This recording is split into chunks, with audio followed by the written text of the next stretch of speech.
A maior silhueta da história de One Piece, de longe, é Imu-sama. Uma figura que já foi apresentada várias vezes, já entrou em combate, mas até agora a gente não sabe qual é a sua verdadeira feição. Qual é a sua raça, de onde ele vem, qual é seu gênero, é homem, é mulher, a gente não faz ideia, se é tritão, o que que seja. Imu vive ali por trás de um véu e tudo que a gente sabe sobre sua aparência física vem de evidências circunstanciais, de tentar interpretar as evidências que o Oda entrega na obra para saber quem é a pessoa por trás do terror que comanda o mundo. Mas dessa vez a gente recebeu um rascunho lendário diretamente da Jump Festa, que eu acho que pode dar uma dica vital pra gente entender quem era Imu e por que ele chegou até o trono vazio, por que ele tem essa obsessão pela Vivi e muito mais. Então, sem mais delongas, fala galera, espero aqui, eu sou o Derek, deixa o like, se inscreve. É final de ano, é Jingle Bells, você pode fazer um Jingle Bells com o nosso vídeo, fazer um like no nosso vídeo, dar uma moral monstra pra gente. Tá saindo várias notícias interessantes, já saiu o vídeo ontem cobrindo a Jump Fest, a carta do Oda, e na Jump Fest tiveram muitos materiais extras, não veio, né, aquela coisa quente que a gente tava esperando, confirma One Piece Remake do Wit Studio. Quer dizer, já tá confirmado, né? Mas assim, não vimos trailer, não vimos coisa nova de filme, só uma cutucada do Oda ali, cadê o filme? No entanto, pro mangá, eu acho que foi uma Jump Festa muito proveitosa. Além de algumas revelações específicas, né, que o Lipe comentou ontem, como por exemplo a questão do homem da cicatriz das chamas aparecendo, que já tá efervescendo em várias teorias, eu acho que a principal delas foi a possível feição de Mu. Ou no mínimo, o que o Oda sentiu confortável em compartilhar, o que já é, de certa maneira, uma dica por si só. Eu não sei porque eu demorei tanto aqui, mas ó, chama a vinheta.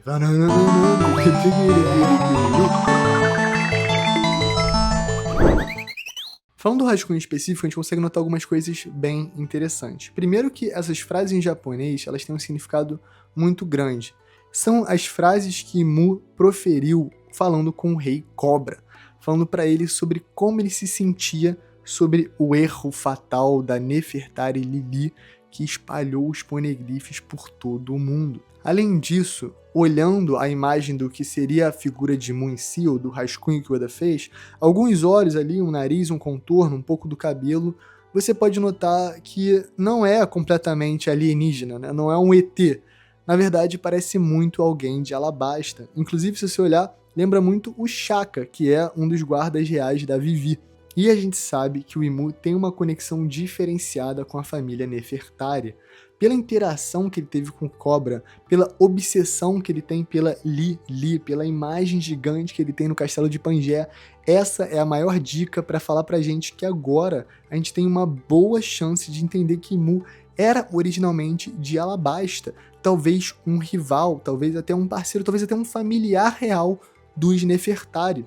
Eu digo isso porque a linhagem do Rei Cobra não é a linhagem da Lili. É uma linhagem que compartilha o sangue, mas que não tem sucessão direta. Muita gente não sabe disso, mas a Lili não é a tatravó da Vivi. Na verdade, ela é tia-avó da Vivi. A Vivi, ela é da linhagem do irmão mais novo da Lili.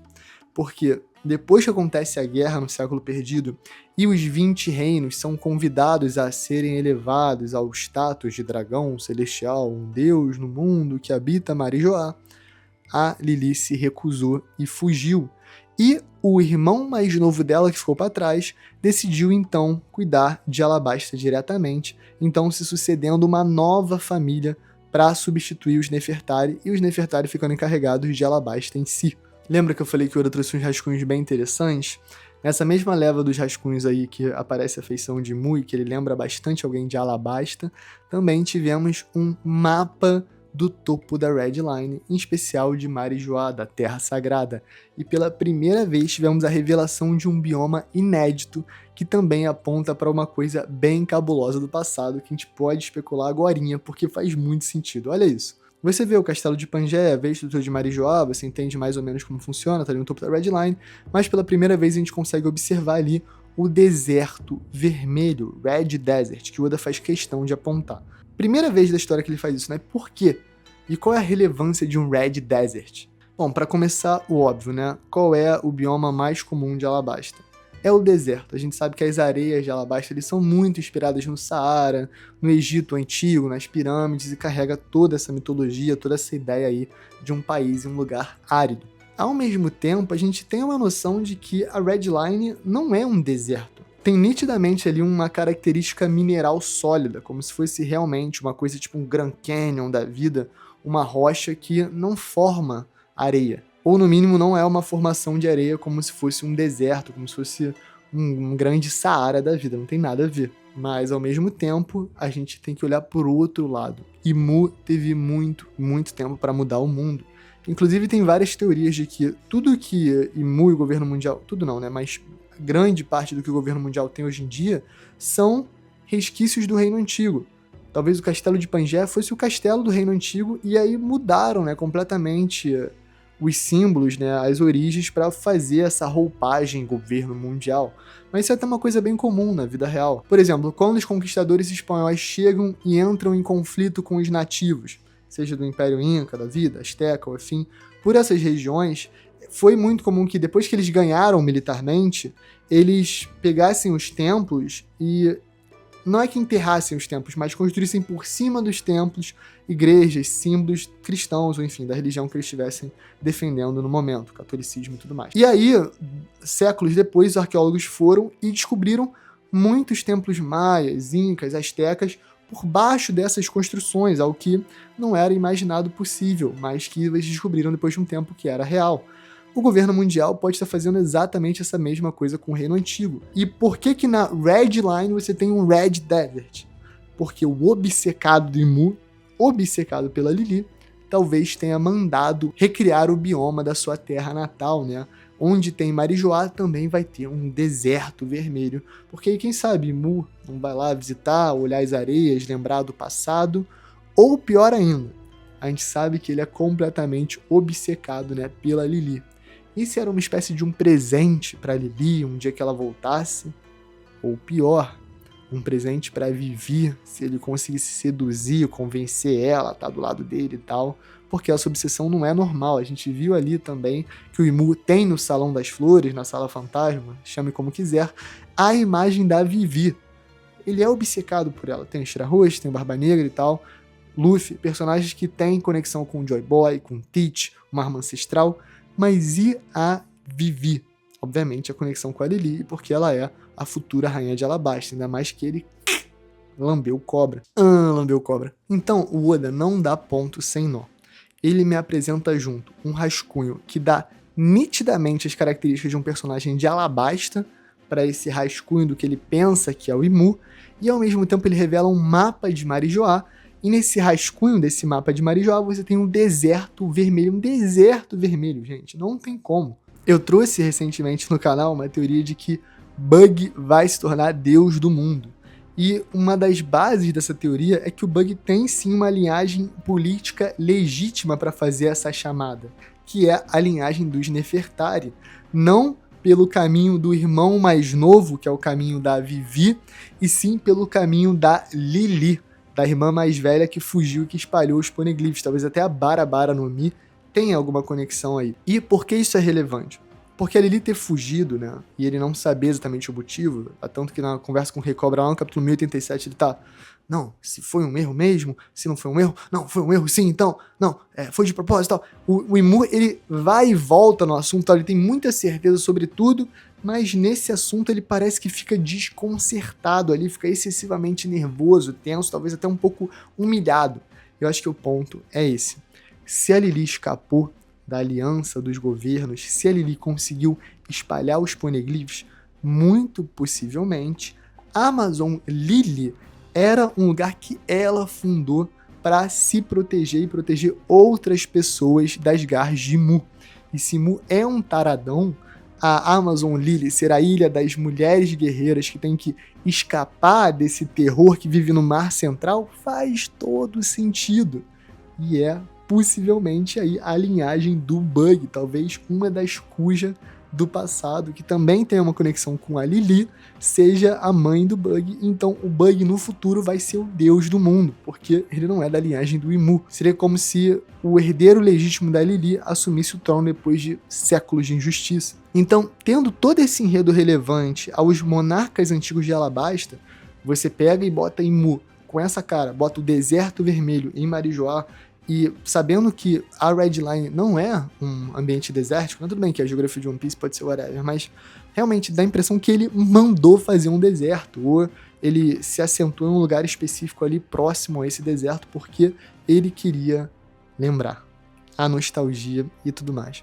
Esses rascunhos são mega, mega valiosos. Inclusive, saiu rascunho de como seria ali a imagem, até um nome diferente para o Garlin e para o Shamrock, e também como Oda imaginou originalmente o Gear 4, como era uma coisa mais dark aí. E eu vou trazer o Lip para falar aqui para vocês. Alan, bota o Lip aí. E nessa leva de notícias também tivemos os esboços iniciais do design de Garlin e Shamrock, desenhados obviamente por Eiichiro Oda. E olha só como passou por diversas variações aí, né? Inclusive, essa caroça aí do Garlin estava remetendo bastante ao Silver's Rayleigh. Ele de lado aí nesse momento, cara, me lembrou bastante. Esse outro aí de cabelo super espetado e tudo, ainda bem que foi descartado. E falando em rascunho, né, a gente tem aqui também desenhos do Oda da quarta marcha na forma Snake Man. Cara, muito legal. E também é mencionado que esse conceito levou ao desenvolvimento da quinta marcha. E olha só que interessante a gente tem aqui, né? No meio de todos esses rascunhos, cara, uma das formas mais icônicas do Luffy, talvez esteticamente mais irada, né, por assim dizer, a gente tem ali embaixo, toma, simplesmente o Luffy na quinta marcha, indicando que quando Oda já estava rascunhando a quarta marcha, ele já tinha a ideia estabelecida de como seria o Gear 5 do Luffy. E assim, vou falar, essas quarta marchas aí também, cara, com essa aparência bem feroz assim, cheio de haki do armamento, exalando a fumaça também muito expressiva ali, né, que é mais presente no despertar, mas curiosamente a quarta marcha do Luffy também tem como se fosse ali um momento de transição, né, um pré-despertar quase chegando no ápice, mas que só vem quando a gente realmente dá a volta em todo esse rascunho e retorna ali a cara dele na quinta marcha. Cara, simplesmente sensacional, gostei de tudo que vi aí, alguns rabiscos bem rabiscados, né, mas pô, muito expressivo. Acho muito legal ver esses rascunhos do Oda, essas ideias iniciais e ver como o Luffy até aqui, né, ó, não tá parecendo o próprio Monkey D. Dragon? Curioso, né, esse cabelão espetado também como um louco, remete ao pai. Uma parada meio Yusuke Urameshi. Quem sabe, sabe. Não vou dar spoiler não, fica tranquilo. Tivemos também duas novas artes feitas pelo Oda, né? Essa aqui, inclusive, do Luffy pra Jump Fest 2026, que ele tá com o cabelo um pouco mais curto, né? Parece mais moleque, assim, ao mesmo tempo tá dando uma coisa mais adulta. Não... Tá legal, tá bacana. As artes do Oda são sempre muito bonitas, né? E também a gente tem outra que é do Shanks. E essa aqui, pô, tá uma alegria total.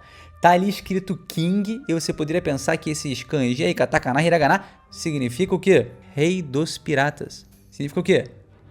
Pirata. Pirate King Shanks, mas não, tá? Fica tranquilo que não.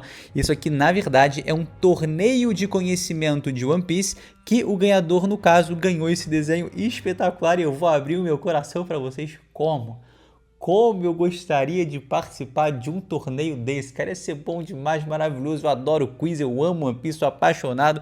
Cara, vou me inscrever aí, quero ganhar uma arte do Oda. E que, pô, meu Deus do céu, que coisa linda, que coisa linda. Eu vou ser sincero, vou deixar a humildade de lado, mas, pô, sei de One Piece. Eu entendo do riscado do negócio. Mas o que deve ter de gente ali que... Aquele japonês... Que você sabe o japonês que eu tô falando, né? Enfim. Bom, acima de tudo ia ser divertido. Tivemos também esse bolo aí, né, em comemoração aos dubladores de One Piece terem o quê? Gravado, já dado suas vozes ao primeiro episódio do arco de Elbaf, que, meus queridos, já tem também aí o seu primeiro teaser. Olha como tá bonito, cara. Tudo colorido como One Piece é pra ser. A animação tá bonita, tá tranquila, tá mantendo um padrão bom ali de Egghead. E é isso que a gente espera e, obviamente, com aqueles momentos chaves, meus queridos, trazendo tudo. Absolutamente tudo que o anime de One Piece tem de melhor a oferecer. Então gostei do teaser, Alanzito tá botando aí na tela, passando relaxado, evitando pegar o copyright ali, como o Luffy desviando dos lasers do pacifista. Muito bem falado, meu bro. E né, curioso, né? O nome Castra pro Gali vai castrar quem, né? E, claro, essa coisa mais dark aí do Gear 4, eu acho que o Oda talvez preparar um Gear 4 mais darkzero e tal, pra depois ver esse Gear 5, seria bem bom porque Mesmo o Gear Force Bounce Man, mesmo o Snake Man e tal, tem bastante o aspecto comédia.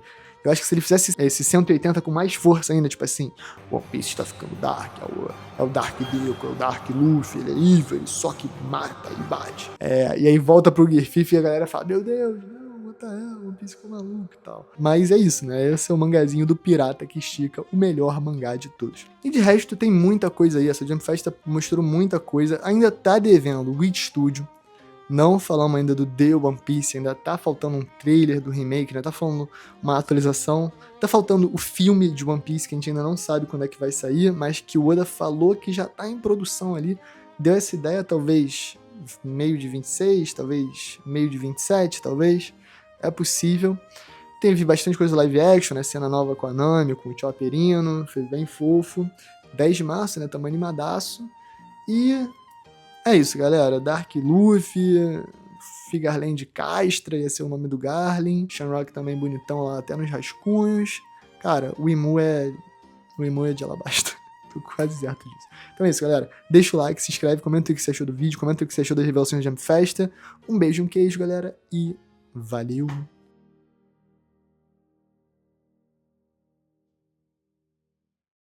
Pode palha secreto.